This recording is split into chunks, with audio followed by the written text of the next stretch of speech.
Hi, and welcome to the weekly college football pick'em show here at thegruelingtruth.net, as brought to you by Gridiron Mo, an interactive football game app which pits you against other football fans across the country in predicting the next play within a live NFL game.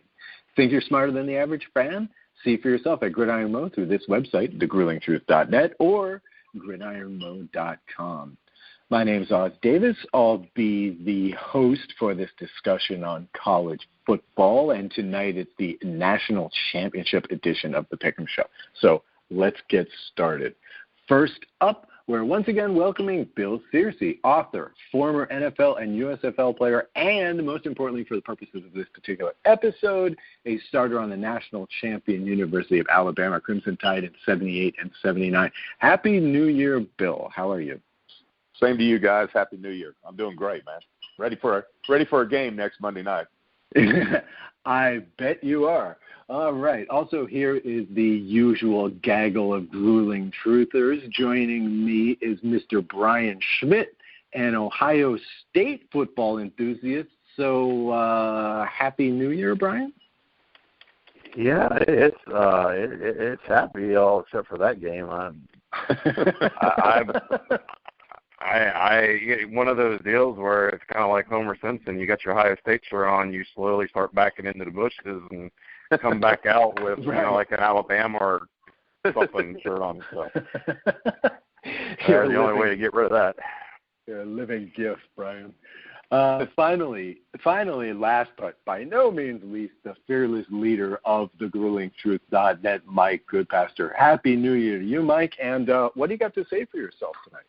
What did I do? You know how many times my parents said that to me when I was a teenager, and now you start off with that. I haven't heard that in a long time. What do you have to say for yourself? I'm sorry. See, it's good to start. I didn't mean to do it. Clean. Yeah, I didn't do it. Good. Right. Yeah, I didn't do it. I always got caught, so I didn't mean to do it. Okay. Well, I'd like to just jump right into it. Let's do some takeaways from last week, games not including the Peach Bowl and the Fiesta Bowl, because we'll talk about those later on. But I assume that we all want to talk some Rose Bowl. I had a question for Brian to start. Okay, so in this game, we had a bit of everything. We had some nice running from Mr. Barkley. We had some missed kicks. We had a redemption for the kicker. We had 13 touchdowns by 9 different players. Brian, was this game missing anything? I don't think this game was missing anything, and I think this is one of those games that you could go back and watch a year from now and watch it 2 or 3 times and maybe just find something that you missed previous times watching it. That was a fun football game to watch. That's maybe the first football game that I've seen in a while where it was a lot of fun watching it. You really just didn't want to turn it off. I thought that was a great football game. Now, Bill, your pony wasn't in this race, but how did you enjoy the game? Oh, it was a great game. I agree.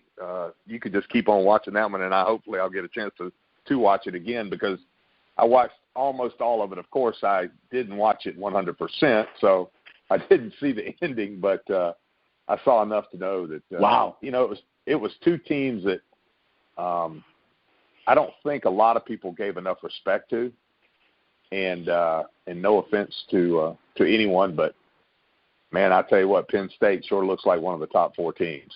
But so as it is, nothing we can do about that now. But it was a great football game, a great Rose Bowl, and if all of them were like that, we'd be in good shape, I think. Yeah, that would be nice. There were some clunkers this past week, but there were some good games. Yeah. Mike, I wanted to ask you now. You published a piece on the gruelingtruth.net today that we'll talk about in a little bit, and we know now about your tremendous man crush for Sam Darnold. But I'd like to ask you a question about Trace McSorley. What did you think was the bigger deal? His rough start in the first and pretty poor performance in the fourth, or the incredible pinball machine he had going on in the second and third quarter? He's a good quarterback, but, to me, he takes too many chances. I mean, the last pass he threw that into double coverage with the safety coming over top of it. I don't know why it would make the throw. He's a tough kid. He's still young. He's going to be a hell of a quarterback. And Penn State is going to be a handful for Ohio State and Michigan for the next couple of years, it looks like. And really, probably for as long as James Franklin's there, because the guy's a great football coach. Mm-hmm. I'm glad you brought up that play. I'm sure a lot of people are going to be talking about those last, 3 minutes of the game or so. But I wanted to ask you, as a coach, who's making that call to chuck it down the field twice, especially after the first one is almost picked off? Well, I don't think that was the play that was called, but he tends to try to turn nothing into something. And a lot of times it'll work out. It did the entire second half of the Big Ten championship game. But there it didn't. And really the pass that got me even more than that one was the one right before that should have been picked. He threw off his back foot. It just kind of lobbed it up in the air, and USC dropped it. Mm-hmm. Mm-hmm. Mm-hmm. Brian, are you as optimistic? He's a little bit of a gunslinger, isn't he, Mike? Yeah, and gunslingers usually get you killed. Yep. I mean, if you look at Brett Favre, the other one Super Bowl. Tom Brady, not a gunslinger. Joe Montana, not a gunslinger. Those guys don't make mistakes like that in situations like that. So it's great. But anytime I hear somebody call a quarterback a gunslinger, I kind of cringe because in the end, a gunslinger will get you beat, especially in a big game, a lot more often than it'll win the game for you. Yeah. Yeah, Brian, I wanted to ask you then, are you as bullish on the future for this Penn State team as Mike is? Oh, absolutely. I think that's going to – look, the Big Ten potentially right now is going to be a very interesting conference to watch when you've got Michigan, Penn State, Ohio State. Wisconsin is always going to be in that just below that group, but still a good football team. You've got some very good football teams in that conference that are when we talk on a national scale. So it's gonna be very entertaining, and I was happy today to see the changes already being made in Ohio State. I think most Ohio State fans pretty much were on the ground rejoicing, seeing the changes made already. So things are going to really be crazy in the Big Ten when you talk about those four teams on a national scale. There's going to be a lot of big, exciting games.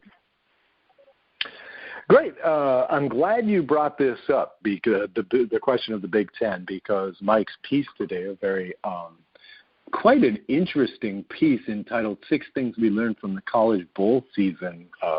I'm not sure what the question is, but nice list of 6 items that Mike garnered. And, of course, the first one, I'd like to do this as a round of a game I just made up called Agree, Disagree. Tell me whether you agree or disagree, guys. I think Mike. As long as you don't want to play Truth or Dare like that one time, you and Schmitty was at the same place. Go ahead. I think Mike is probably going to agree with himself. But maybe you could do a little introduction. I may not. You never know, because I wrote that last night. I might have changed my mind by now. 18 hours later, we've got a new opinion. Fantastic. Look, the number one point Mike came up with, and I think he was kind of insinuating this going into this game, both online and off, is the Big Ten is overrated. No, wait a second. Now, this is the caveat for that. I think this. I don't think any league has 4 better teams in it than they do. My problem is when you get past that 4th team, outside of maybe Minnesota, I don't think there's a whole lot there. And my whole point was I think the ACC was probably the deepest conference. But I think the best 4 teams, no league had 4 teams like the 4 that were in the Big Ten. Okay. All right. So I would agree. Overall, I think you look at the ACC, even their 8th, 9th, 10 teams are pretty solid. I mean, I don't think Indiana can be considered solid. I don't think Maryland can, whether they made a bowl game or not. Yeah, I would agree 100%. That's why when I mentioned the 4 teams, because if you're talking 4 teams on a national scale, those 4 teams are going to be talked about on a national scale. If you're talking conference, the Big Ten right now, those bottom tier teams, Maryland, Rutgers, Purdue to an extent, those teams, do not match up well when you talk about the ACC. You could throw the SEC in there. The Pac-10 that's improving. So there's a huge when you're talking about those four teams and when you're talking about the conference as a whole, it's a different game. Where would you buy this, Bill, that the ACC is the best overall conference and that the Big Ten is overrated? I agree that the Big Ten's overrated, and I had to think. I'll agree that the ACC overall is probably the best. I surely can't say it's the SEC, unfortunately. I was wondering if you were going to go there. No, I'm not going to step out on that one. But yeah, I'll agree with that. I agree with those things. Okay, I wanted to debate this one a little bit. I think point number 6, they need to expand the college playoffs. I don't think that we would debate that too much. I think we would only debate how big it should be expanded to at this point. But I do want to talk about this one. Point number 5, the college playoff system has made most bowl games meaningless. Now, Mike, I kind of get your point here about the business machinations and the political machinations. But, and I wanted to ask all you guys this, haven't you guys as professionals been in that situation where it's the last couple weeks of the season and you're playing and you just want to play football? You know, it doesn't matter if it's meaningless. You just want to play the game. Doesn't that exist? Yeah, but the thing is this. There's no meaningless game that I've ever coached, Bill's ever played in, or Brian's ever coached. It doesn't exist. But outside of that, I mean, it was meaningless. I mean, come on. You turn on the Bahamas Bowl and there's 14 people there. I mean, because number one, if I'm going to whatever godforsaken game that was in the Bahamas, chances are that morning I'm changing my mind and going to the beach, unless my kid's playing in it. You know? I mean, the Orange Bowl was a big deal. It was a big deal because they were playing in Florida, so Florida State packed the place. But the majority of these games are half full or half empty, according to how you want to look at it. Some of them are even worse than that. And, I mean, my point is this. You go 16 teams, anybody worth a crap has a shot, and a team like USC and Penn State, they both earn the right to have a shot to play for a national championship because by the end of the year they were two of the best teams. And our goal should be to have the best teams with a chance to play for a national championship. At 4 teams, if you get off to a bad start, you're done. I mean, if you look at Oklahoma, they lost to a good Houston team. Right. They lost to a really good Ohio State team early in the season. You know, to get D.D. Westbrook back, their main wide receiver, they kick everybody's ass the rest of the year. Why shouldn't they deserve a chance to play for it? It's just like if you look at the college basketball tournament, if you take the top 4 teams in the country, hell, probably half the time one of those top 4 teams doesn't even win the national championship. You know, it might be a 6 or a 7 seed that's been hot at the end of the year, gets in the tournament and makes a run. So I think what you do is you eliminate having the best teams play for it. I mean, Ohio State had trouble with Northwestern, had trouble with Indiana, lost to Penn State. And the thing is this, I don't think Penn State was what they are now until the upset over Ohio State. And they had a few calls that went their way that helped them win that game. But once that happened, they were an entirely different team. And I just think if you have a bigger playoff system, you make sure you don't leave anybody out that could possibly do some damage. Okay. All right, let me go to Mike on this one next. I mean, what about, I mean, there's, I don't know. To me, it just seems like that for some players, even maybe for some coaches, these so-called meaningless bowl games mean, like the Pinstripe Bowl, you know, Northwestern versus, who did they beat? Pitt. That's got to mean something for some of these guys. Some of these seniors, it's their last game. You know, they're from the inner city somewhere and they're going to, you know, I don't know, Los Angeles or New Orleans for the first time or something. That's got to be worth something to some of these players. Well, this is my problem. You got a lot of guys that are going to get drafted in the NFL.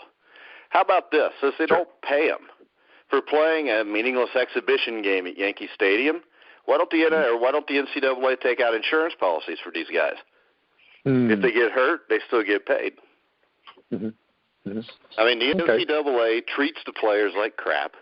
I mean, if you watch the Real Sports documentary that I always post there and all the crap that goes on, the only reason there's a bowl system is so the guys on the bowl committee can, basically fleece all these bowl games. Sure. I mean, that's the only reason you've only got a 14 playoff. Because what sense does it make that every other level of college football has at least a 16-team playoff? Mm-hmm. Mm-hmm. Right. Yeah. Well, money ruins everything, as we know. Well, what do you think, Bill? Where would you be on this issue? And also, how many teams would you like to see a bigger tournament host?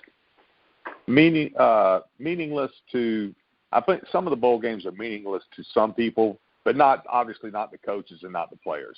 If it's a player's last go-around and he gets a trip out of it and some swag and gets to play one more football game. Right, swag. You know what I mean? It's all good for the players. The coaches, it gives them more practice time to get ready for the next year and to start working some other people maybe. It's probably good for recruiting for them. And, so it's for players and coaches, I think it means something. For the fans that have to, travel to the Bahamas to see whoever play, not so much. And to the general public, probably doesn't mean much of anything. I don't know. I think eventually it has to go to 16. I guess I don't know if that's too many or not. Honestly, I'd like to see at least 8. But we saw 2 teams in USC and Penn State, which we already talked about, play. And after watching them play, you sitting there thinking, now how did because they had a slow start, like Mike just talked about, they both got kind of thrown in the ditch, and so anyway. Right. Yeah. This is like a team that ended 7-0. I believe Penn State also ended fairly hot as well. Yeah. Okay. Brian, where would you stand on this? Do you think these games are completely meaningless, and how big would your tournament be? They're not. I mean, as Bill said, they're not meaningless to coaches and the players necessarily. I would love, if I could have it my way, I would love a 16-team tournament. 16. Okay. Basically, all the conference champions, and then you're at large. So I would love to see something like that. The thing about FCS, the Division I AA, whatever you want to call it, is I believe it's now 32. If you look at the early games in that tournament, generally speaking, they're not the best games. Because a lot of times it's almost like a play-in to play the higher seeds. So sometimes those games aren't the best. I think 16 at this level, I think you're going to get and now I'll use Western Michigan as an example. I mean, even though they didn't win their bowl game, that is a team though that if you put them in a situation like that with maybe they knock off somebody. I mean, that's a pretty good team. Also now you start looking at a Penn State, a USC. Let's look at a 16-team tournament and put USC in. USC is good enough to run off 3 straight wins. I just think to me, 16 teams really gives you a true tournament, and it gives you a real true opportunity. My guess is it'll go to 8 at some point before I get hit by a bus and I'm no longer here. But I probably won't be around to see 16. But I would love to see 16. Okay, so let's get this straight. So we get tournament of 8. You get run over by a bus. Tournament of 16. Right, and how long is that process? Me getting hit by a bus anywhere from tomorrow until I'm 90. Okay. Most likely. But we don't have the tournament yet, so you can't get hit by a bus tomorrow. You can't. So and what's the difference in having the 16-team playoff and then letting the other teams play in their bowl games? You could still have the Bahamas Bowl. Yeah, sure. New Or Mexico. if nothing else, no bowl games, and just let everybody practice till January 1st. Yeah, I see. I can go on both sides. I think for the fans and for the for the hardcore fans of these teams, the players and the coaches, the Bahamas Bowl. I mean, that's great. And let's be honest. If I'm a player or I'm a coach and I get to go to the Bahamas, I don't care if I'm 6-6 or 7-5. Sign me up. Totally.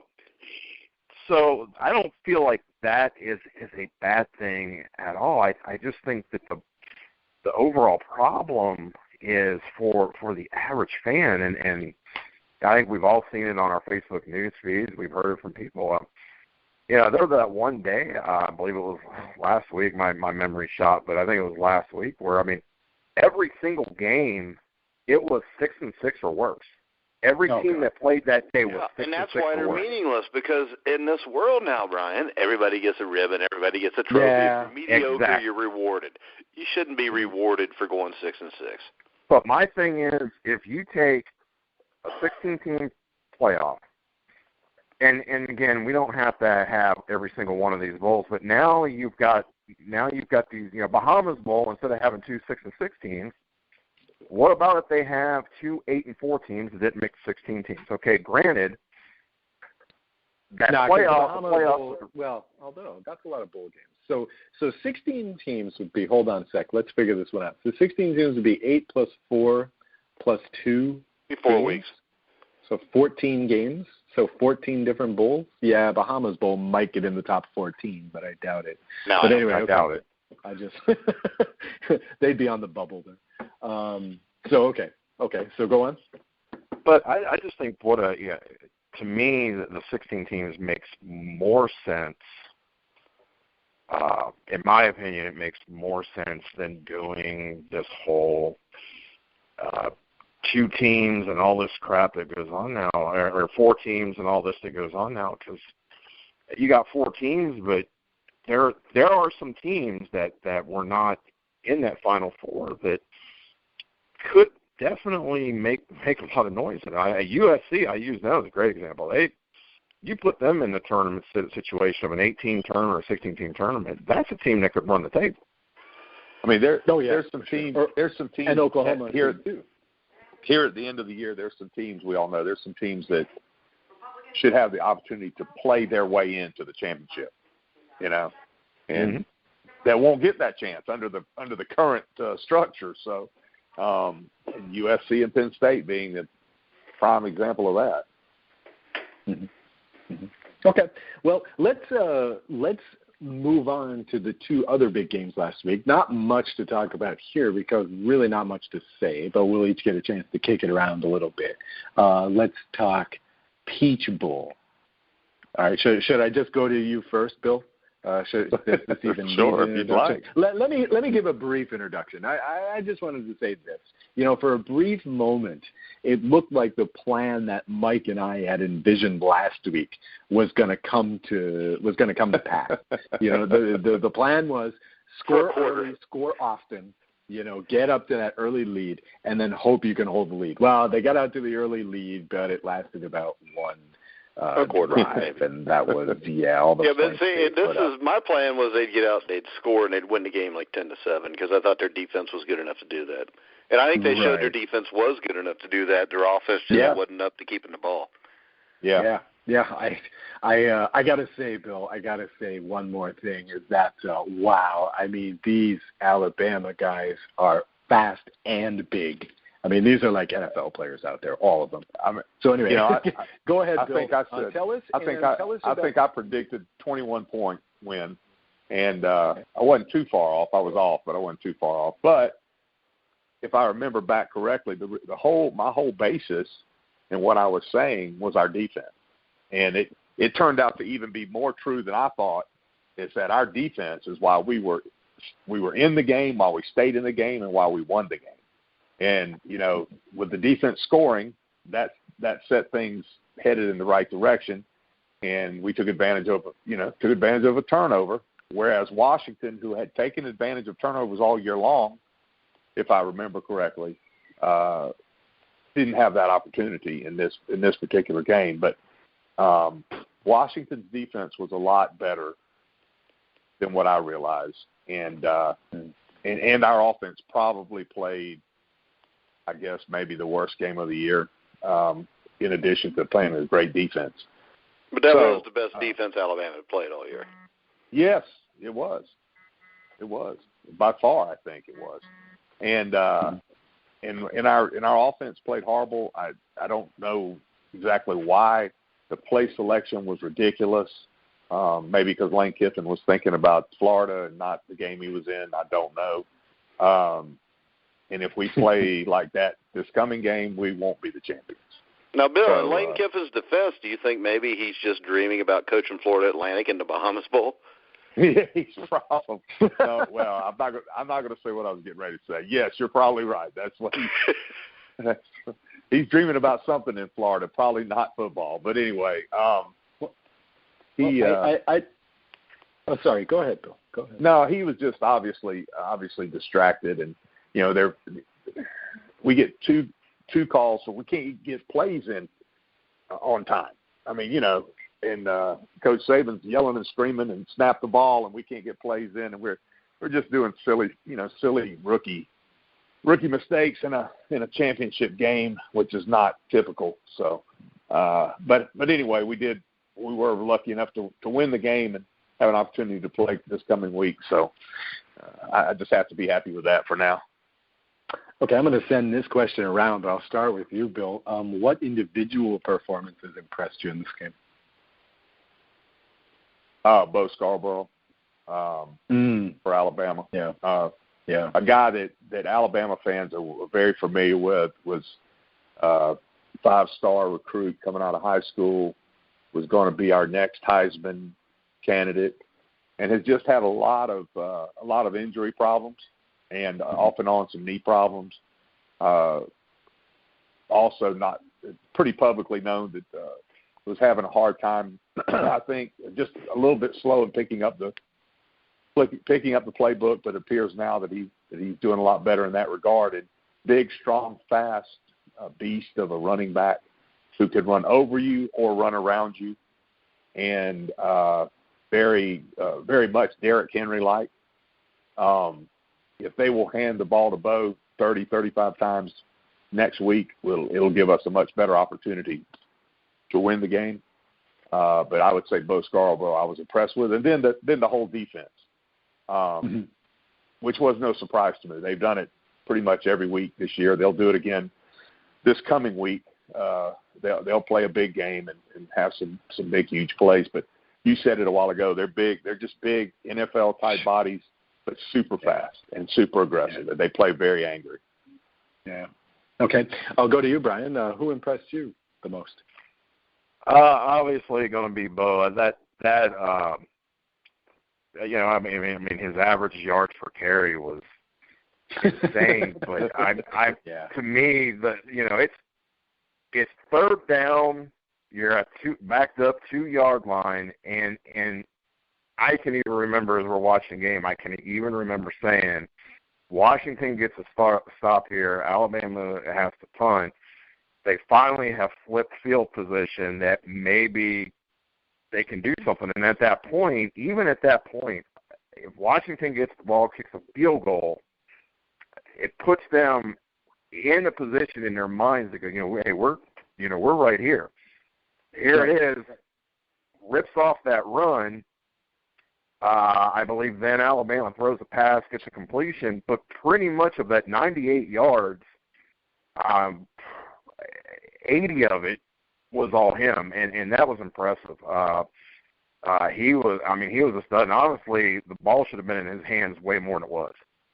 Yeah. I think if the ball's in his hands a little bit more than it was, I think Alabama puts another score or two up. Mm-hmm. Okay, Mike, who did you like? Anybody? Tim Williams. Oh, okay. Alabama's edge rusher. Dude gets great leverage. He's got great hands, got great feet. I mean, he's going to be he already is a stud, but he'll play on Sundays. And another one's Jonathan Allen, of course. I think he's the top-rated senior overall on NFLDraftScout.com's board. But those two guys were phenomenal, I thought. And I thought this game was won basically with the edge rushers and the defensive interior. Yeah. Again, I mean, this was all defense for me. All right. So in the other game, the Fiesta Bowl was wow. I mean, this was even more lopsided, I think, than the Alabama-Washington game. Was Ohio State ever in this game, I wonder? Now, Brian, you are the Ohio State fan. You did pick them last week. What happened? The moment. Good start. I'm pretty sure I would like to say that it was bad pregame food, but they got beat. And really, the biggest concern coming in was Ohio State's offense. That's been a huge concern, and it definitely proved that. But really, it came down to I felt, because I could even see it with watching it with other Ohio State fans. Ohio State comes right out, gets that interception, missed field goal. Gets the ball again.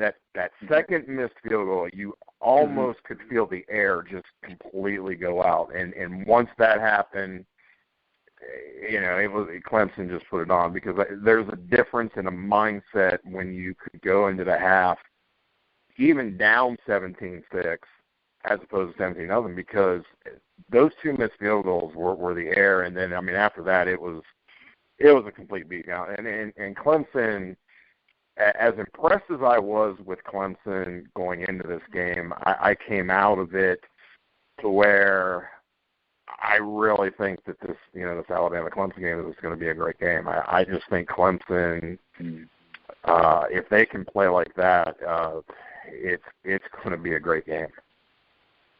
Okay. Mike, I wanted to ask you this. Deshaun Watson. Okay, 259 yards passing, 1 TD, 2 touchdowns, 57 yards rushing. How impressive was this performance, and can he do it against Alabama? Well, I think the guy's good enough to do it against damn near anybody. And as we talked before off air with Bill, he can make throws that an NFL quarterback makes, which means he can complete a pass to a guy that's covered. He can throw in small windows. And then the thing that's really scary is, I think the weakness for Alabama is their defensive backfield. Not that they're terrible, but it's just nowhere near. It's the weakest part of their defense, which is not saying anything bad, because their front seven is as good as Bill would say that we've seen in the history of college football. There you go, Bill. Yeah, thank you. All right. But I think this. I think with him and his ability to keep plays going, he has a lot bigger arm than Jake Browning. And he has a lot more experience. He's played against an Alabama defense before, so he's not going to go in scared. And Browning looked like he was pooping his pants to me, which is what cost him the game, which is what I was worried about going into the game. But Deshaun Watson can make plays with his legs. He can make plays with his arm. More importantly, he can make plays with his brain, if you know what I mean. He's not going to be intimidated. He's not going to be afraid. Deshaun Watson is a real deal, and I think he'll be a good NFL quarterback. Mm-hmm. Okay, Bill, that's a nice segue into, let's just go straight into the national championship game. All right, Bill, how nervous are you about facing Mr. Watson? How much damage do you think he could do against your Tide?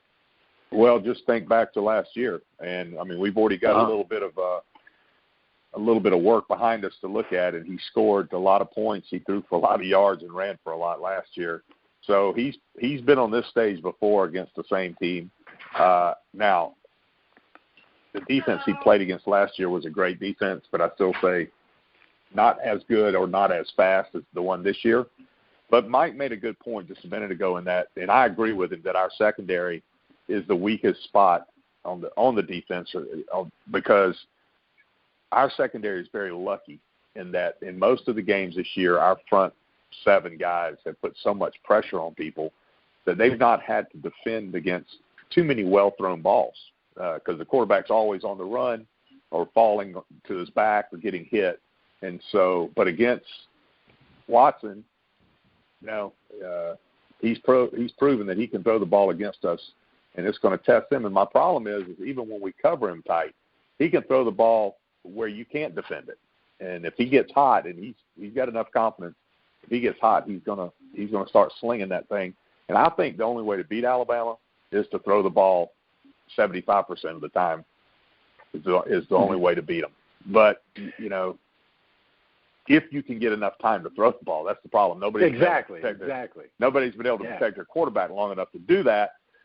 You're not going to beat them running the ball. They'll shut down your run, whether inside, outside, doesn't matter. So, but Watson's scary, man. He's a game changer. You know, he can absolutely crush you. And then on the other hand, our offense, I think, played the worst game they played of the year last week. I don't know why, but they did. And we've got to at least our quarterback, although great for a freshman, has been very inconsistent all year long, even more so last week. And if we can't find some kind of consistency in either a short passing game or something else, and we're going to get ourselves in trouble. Even as great as the defense can play, you can't leave them out there the whole game. And there have been some games where they've had to stay on the field for a long, long time. And you just can't. I don't think you can do that against Clemson. You can't hang them out there. We're going to have to establish the running game, and I think we should hand the ball to Bo Scarborough as many possible times as we can. And he's also got some guys, Damian Harris and a couple of the young guys behind him that are good running backs. We've got to establish a running game and be consistent and hold on to the ball and get our defense off the field. Yeah, just a cumulative 107 total yards by Jalen Hurts last week. Unbelievable to think that 107 yards from your starting quarterback and you still win decisively like that. I think if you had told me going in that he'd only got 107, I would assume the Washington defense had shut him down and won the game. Yeah. Brian, what do you think? Will the Alabama defense win the battle here against a very mobile, a very quick release quarterback? That's a great question because I'll tell you, if Clemson does what they do offensively, don't make mistakes, but a lot of things that they do, I think it can give Alabama problems. I just think offensively, I think Clemson can do something. Now the thing is, and I guess this is sometimes when you look at stuff like this, Watson has a tendency to force the football and do some things like that. So, you know, there's some things with you can get some turnovers there. But I'll tell you, that's a tough question because if Clemson plays offense the way they did in Ohio State and some of the things that they did that I really liked, I think they can give Alabama problems. Okay, let me ask you this one then, Mike. Is there an X factor for Clemson on offense, or will it just be a question of stopping the quarterback? Well, the X factor is that. It's Mitch Hyatt. Mitch Hyatt's a left tackle. Last year, I think he was a freshman. Okay. I mean, the Clemson team this year, I don't think is as talented as last year's team. They lost a lot of guys off of it. But I think their offensive line's better. And I think the offensive line is the matchup here that's going to give Alabama trouble. Because Mitch Hyatt, I think, has allowed one career sack entering the semifinal against Ohio State. They've got Sean Pollard at right tackle, who, I mean, obviously he's inexperienced, but he's developing into one. I mean, they're developing into maybe the best duo offensive line tandem of tackles in the country outside of maybe Alabama's, because that Cam dude that wears number 74 for you guys, Bill, he's a stud. Yeah. So I think this matchup is kind of like Super Bowl 42. You had the Patriots were obviously the better team. But the Patriots' weakness was their offensive line, and the Giants' strength was their defensive line. This is kind of the same thing. If the offensive line is a strength the way I think it is, opposed to what Washington did, which Washington's offensive line was average, this offensive line's a lot better than that. And if they can just give him 3 seconds, I think that makes all the difference in the world. So I think the difference in this game is Mitch Hyatt. He's going to go up against probably Allen, who's one of the best probably the best defensive lineman in the country. And I think he is one of the few guys equipped to actually have some success against Allen. Well, he better be, because Allen was just a monster last week. 6 tackles, 1 sack, 2 tackles for a loss. Just a monster. He was and the fumble recovery. He was just a monster last week. Okay, all right, let me throw this one. I'll throw it right back to you then, Mike. what does the Alabama offense need to do, given, again, the fact that their quarterback is capable of producing a game in which he gets 110 yards or fewer in offense? Huh. Well, you got to run the ball. I mean, they got Scarborough. Scarborough. Yeah, they got a couple other running backs that are solid. They have to run the ball. I expect that they will come out, new offensive coordinator or not, and just try to pound the ball. The thing I didn't understand with Ohio State is they hardly even ran the ball in the first quarter. Yeah. And, I mean, Clemson, on the back end of their defense, is probably even better than the front end, and you're trying to go into their strength. When your strength as an offense, I mean, Brian can correct me if I'm wrong because I know he's seen more Ohio State football than I have, but Ohio State's as a run-blocking offensive line, there may not be a better run-blocking offensive line in the country. On the flip side, their pass blocking is atrocious. I mean, you look at the 8 sacks they gave up to Michigan. So the fact that you would come out in your biggest game of the year and not play to your strength just blew my mind. Yeah, that was what was surprising was and here's the thing about the running part of it, and this was what was killing me was invariably first down run. Now a lot of times it was anywhere between 2nd and 7, 2nd and 10. Now you're throwing on second down, you're throwing on third down. Once you throw it on second down and it's incomplete or a sack or what have you, now you're turning around and now it's 3rd and 7, which now you're playing right into their hands.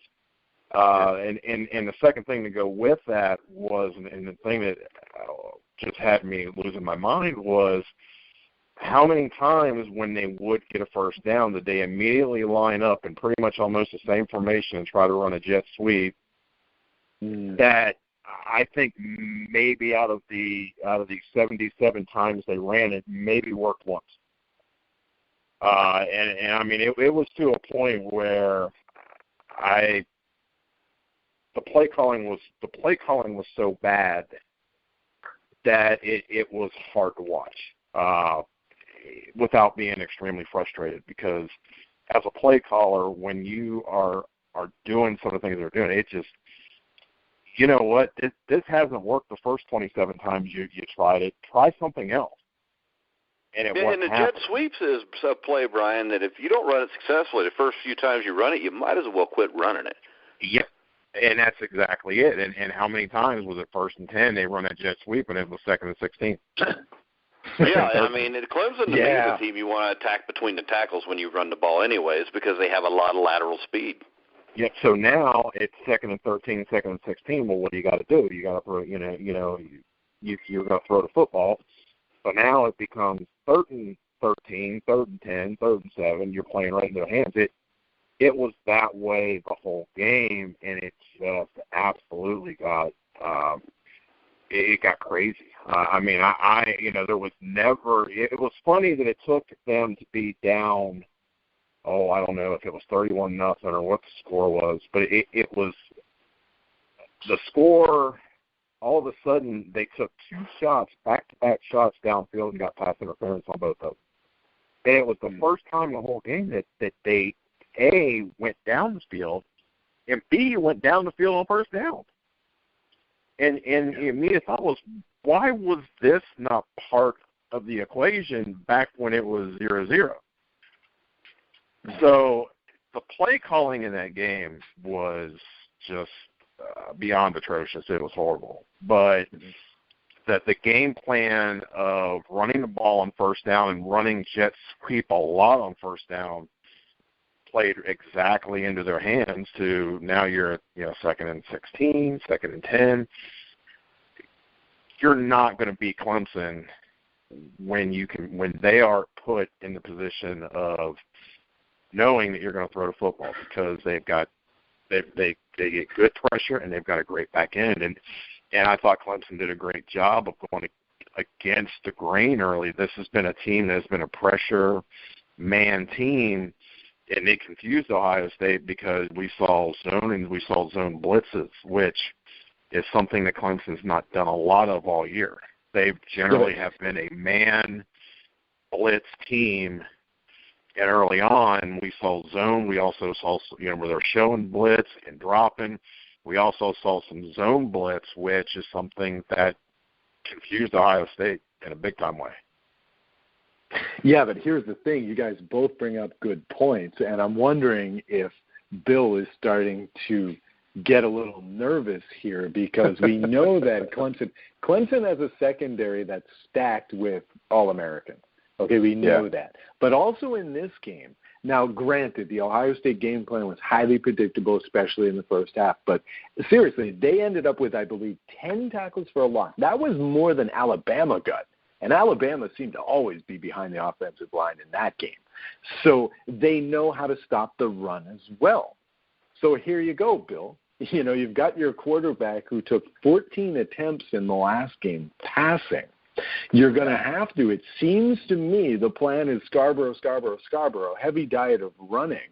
But Clemson knows that it's coming, and they can stop it. How low are they going to have to keep this score on defense to win this game? It's going to be – well, let me back up for a second and tell you what – Sure. One thing I didn't say a while ago was that I thought Alabama's offensive line played their worst game also of the year last week. And there were people not going unblocked. And I don't know if it was superior talent on defense or confusion on offense, but there were people running all over the place. And they can't do that against Clemson. And to answer what you just said, and I think what Clemson's going to do is they're going to come out and they're going to throw everything they got at this young quarterback and try to confuse him even further to really screw him up. And what he's got a propensity to do and has done all year is that when he starts second-guessing himself, he just holds on to the ball and runs. Right. And he does it. And he's done it too much in the last few games. And he's also fumbled quite a few times recently also. So I think Clemson's going to come out swinging pretty hard and make the defense as confusing for him as possible, and give him a lot of false pre-snap reads and all the things you do to a young guy. And luckily for us, Bo Scarborough seems to be able to run the ball without a whole lot of blocking. And so, you know, if we can't create a running game, we're going to be in trouble. And I think, you know, obviously you know who I'm going to pick to win. And but you don't have to, Bill. No, I do. No, you don't. I live in Alabama. Yes, I do. No, that's not. I would pick them anyway. But I think we're talking about a 3 to 6 point swing here. I don't think we're talking about a touchdown difference, and whoever does win the game. So I think it's going to be a tight one, guys. Yeah, I'd like to get the scores and predictions in just a minute, but I want to ask you guys something. I got some coaches here. I got a player here. I got to ask you this. Now, of course, you know, the talking heads, we've got a repeat of last year's national championship game. We've got Clemson who, and, you know, Mike, you brought this up before the show, and I agree 100% that it seems like they've been waiting for this all season. You know, this is what they've been waiting. They've been waiting for their shot to get at the title champions again. So it seems like the talking heads are saying stuff like, you know, all the pressure is on Alabama, you know, the weight of expectations is on the Crimson Tide, da-da-da-da-da-da. You know, the Alabama seems like the Dallas Cowboys here. Clemson seems like the Buffalo Bills. Is this stuff real? Mike, I'll go to you first. It's their last chance to win a national championship. I mean, you're playing for a national championship. Everybody's got everything to lose and everything to gain.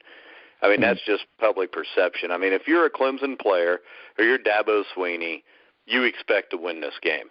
Just like if you're Nick Saban in Alabama, you expect to win the game. So I don't think there has ever been a game played where somebody had nothing to lose. Y'all have the same thing to lose. Your fans might react different to it when you lose. Mm-hmm. But as a team, I mean, you're playing for everything. Okay. What's your prediction on this game? I'm going to go with Clemson, and I live in Indiana, so I have to. But, I mean, really, I think the difference is this. I think Alabama's the better team. But I think Clemson has the better player on the field. And I think he has an offensive line that's capable of giving him enough time to make some plays. And I think Bo Scarborough, I think he's going to have a hard time running the ball because you said Clemson's got a great secondary. Clemson will be able to stack the box on them, which I never understood why Washington really didn't do that much because they've got a great secondary too. But you can stack the box and force Hurts to beat you. And in the end, I'm just going to side with the best player on the field, which is Watson. I mean, it's his last chance to do this. He's never given me any reason to think he's going to choke in a situation like this. And, I mean, I think Jalen Hurts is going to be a great quarterback. I mean, I don't think he's necessarily going to be a Deshaun Watson, but he's going to be a great quarterback. And let's face it, if he's at Alabama for 4 years, he's going to win a national championship at some point anyways. But I like Clemson 20-17. Okay. Brian, how much more pressure, if any, is on Alabama, and what's your prediction? I mean, there's going to be some pressure on Alabama for a lot of reasons, but yeah, obviously to get another national championship, obviously you're playing Clemson, and I think a lot of people, from what I've seen in the last few days, a lot of people who obviously are neutral, not an Alabama, not a Clemson fan, that were neutral, that pretty much before this whole thing started, we're going, Alabama, start engraving a trophy. Now, all of a sudden, after this weekend, they're going, well, wait a minute. Clemson, yeah, so you're seeing some of that. I think the other thing, and maybe Bill can kind of comment on this, is as being in Alabama, is just with everything that went on with letting your offensive coordinator go a week before a championship game. Does that create a bit of pressure to where if Alabama doesn't win, everybody's going to go, well, why did you do this? Now, obviously, Saban's going to be safe for the rest of his life. I think Saban could go probably 0-12 and still be safe at Alabama. But I bet he can. What do you think, Bill? 0-12? You think Saban will survive? Not at Alabama. That was a figure of speech, but he's going to be pretty safe. I know, but I thought it would be a funny moment to add to the show, Brian. Yeah, but I think at this point, there's some pressure there.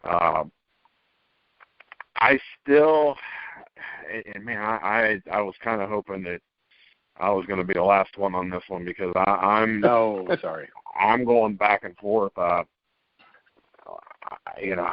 can't really give you one or the other on this, but I'm going to go with Alabama because of Saban. I'm going to say 28-24, but you could ask me in an hour and I could easily switch that, but I'm going to go with Alabama 28-24. Okay, so Brian, are you man-crushing on Bill? Is that what's going on here? That's the NFL show. You got the wrong show. Oh, sorry. And that's your other one show. over. Hey, three of us cross over from that show. So, okay, Bill, you said this is going to be closer than a touchdown game. The sports book, the point spread, has this at about 6 or 6.5 points in favor of Alabama, which we agreed before the show is way too high. What are you thinking for this game, Bill? And, yes, tell us about this sudden offensive coordinator vacancy and what effect that has. Well, the only thing that concerns me about that is that the relationship that Kiffin had with Jalen Hurts. And, he's been with Hurts since day one. He was probably the closest to Jalen Hurts of all the coaches, of course. He's the guy who develops the quarterbacks. And so he was able to probably read Hurts better than anybody else and probably better than anyone else, knew what he needed to do offensively and play calling to get Hurts comfortable or get his feet back on the ground or whatever. Sarkisian's been there obviously for a while, but still hadn't had that close of contact with him. So I think what's going to happen is, even though they were keeping the offense pretty simple for Hurts anyway, I think it's going to maybe even be simplified even more this week because of a new offensive coordinator. I think they're going to try to establish that running game we've been talking about.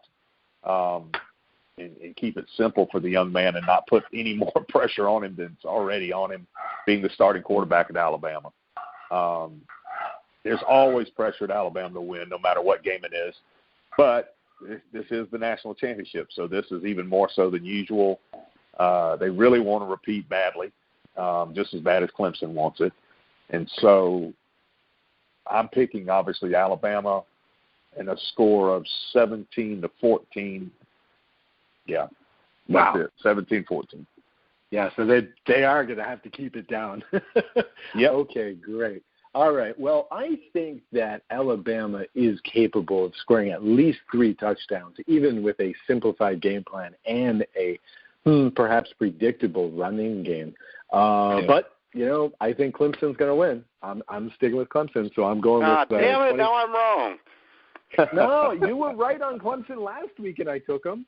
I'm not getting off the horse, just like you. All right. But you picked against Alabama with me last week, and I ended up being wrong. I blame that on you. Wow, this is what happened last week. You and a bad left tackle. I think the tackle had more to do with it than me. I'm going to go with the score of 24-21. I think this game should be at least as exciting as that USC-Penn State game. Not as much pinball, but it should be a really nice game. All right, then. Yeah, I'm looking forward to it. Let's ease on out the virtual door here. Last words, Brian. What do you got to say for yourself in closing the show? Well, I'm going to enjoy this game. I wish that I could be saying that Ohio State was playing in this. It would have made me happy, but I still think it's going to be a great game. There's very few times when, I think we all, obviously Oz with his Rams team, when your team loses, there are just times where you just go, okay, they lost. This loss was one of those where, like I said, I felt like Homer Simpson with my Ohio State shirt on. I went to the bushes and changed because I didn't want anybody to see it. This was bad. But, at the end, I think I will say this. What this loss did for Ohio State is what you saw happen today. They got rid of what I consider to be very dead wood in their coaching staff, and the guy they brought in to call the offense. We've seen what he can do, and I like the quarterback coach that they hired too. So I think now you're starting to see them kind of get, now going to kind of get back to an Ohio State offense that we saw, hopefully with Tom Herman. It'll be a little bit more of a passing deal because of their hire, but Wilson will throw the ball a bit more, but you're going to see a much better called football game. I certainly hope, because they can't get much worse. I could have got a chance to call a game better than Ohio State did. So the gauntlet has been thrown. All right, Mr. Mike Goodpaster, how would you like to close out your portion of the show tonight? I don't know. I hate when you ask me that's this. Great. Okay. I don't have anything prepared. My teleprompter's not ready. Okay, Barack. See if you I don't know. I just think I think it'll be a great football game. I think it's a contrast in styles, but the one thing I do get is this, and I've heard this from people, and going into the Ohio State-Clemson game, you heard, Urban Meyer's got a month to prepare. Urban Meyer got out-prepared, I think, coaching staff-wise and as a coach by Dabo Swinney. I don't think Dabo Swinney gets enough credit for how good a coach he is. To me, the only difference between Swinney, Meyer, and Saban is Saban and Meyer have been head coaches longer. So I think Dabo Swinney is a hell of a football coach. I think he's on a par with everybody that was in that Final Four, and I don't think he should be shortchanged in this game. And like his team, he's probably a bit hungrier too, huh? Yeah. Well, Alabama is going for what, number 16? Yeah. Yep. Yeah. I think that they should drop down to Division II because it's unfair to let some team win all the time like that. Oh, wow. We can just have more bowl games. Yeah. So there you go. Okay, see, Mike, that was awesome. You didn't have to prepare anything. You're a genius.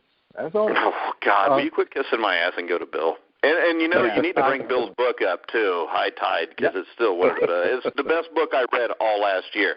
Now, I will give you, it's the only book I read last year. There you go. That's the book I read. Well, I mean, my eyesight's getting bad, Bill, and I refuse to get glasses, so it really hurts my eyes to read. So yeah. Understood. Okay. Understood. Let me go ahead and plug that before we bid adieu to Bill Searcy. He is the author of High Tide, A Story of Football, Freefall, and Forgiveness. Of course, that's available at Amazon.com and anywhere quality books are sold.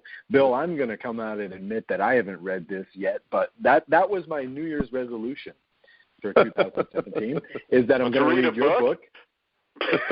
Oh, now, don't you start on that, Mike. That's not fair. Anyway, all right. Are there pictures in the book? Yeah, exactly. Yeah. Can I use the big You'll be all right, Brian. Can I use the big crayons for the pictures? Okay. Oh, anyway. The only way that Mike read the book was with their pictures, and I'm pretty sure it's the only way that Oz is going to read the book. So. And Brian's from near Columbus, Ohio, so we know he has no idea how to read a book. So go ahead. We don't even know how to open a book. So. Yeah. Well, if there's lines and you can color in it, Brian will do it. All right. I got a graduate degree for this. Anyway, a graduate degree from where? What do you mean from where? From where? Where did you get a graduate degree? From the amazing University of New Mexico. Go Lobos. Jesus. Come on. You didn't know you knew this. So you're qualified to do what? Be a geologist? Well, I'm qualified to tell the good bud from the bad bud, Mike. Are you talking about Budweiser? Because that's legal. Of course. Okay. Well, here in Hillary California. Clinton supporter. Let Bill finish up now. You guys ain't right. I haven't even let him start yet, Mike. You keep stopping. I know. That's why I was hoping you'd let him. Bill, as always, we are really pleased to have you on the show, so thanks for coming. And please give us your last words for this show.